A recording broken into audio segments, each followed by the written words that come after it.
take away all of your sorrow and your mourning. Well, before I came to Serve by Grace, I was at a point in my life where I was addicted to methamphetamine. I would also drink alcohol pretty much daily. Xanax, heroin. That sounds really bad. But yeah, I used to shoot heroin. Pretty crazy to think about. I was really suicidal. I mean, I was just totally lost. I didn't have any lasting happiness in my life.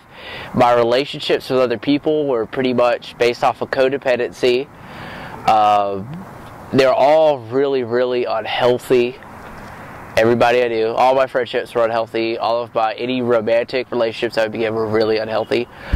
I had no sense of who God was or how I should feel in relation to Him. So I was kind of just lost, you know. And so you can see how that, you know, that whole suicidal thing is just really logical without God. I found Serve by Grace through it's actually a recommendation through a mental institution. And I went there because I was homeless, and I kind of had like a little mental breakdown while I was homeless, and they took me to this mental facility in like the HEB area, and they recommended this place. And when I called them, I was like, oh no, it's a Christian sober house.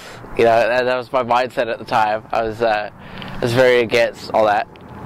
So at Serve by Grace, I was introduced to the 12 steps as kind of an on-ramp to God. And I had that spiritual solution really emphasized to me again and again, and I ended up actually getting it, ended up recovering from drug addiction. Is basically just what happened.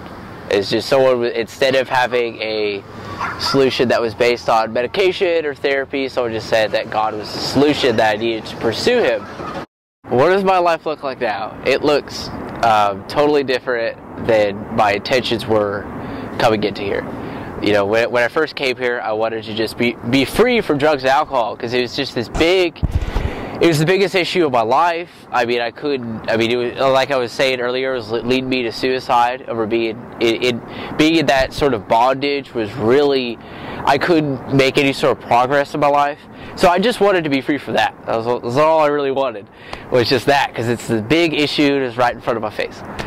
But what I found here, once I started working through the steps, and once I really got introduced to the Word of God, was a real purpose for my existence, and to experience the heart of God. And that is why I'm alive. That is what I'm supposed to be doing.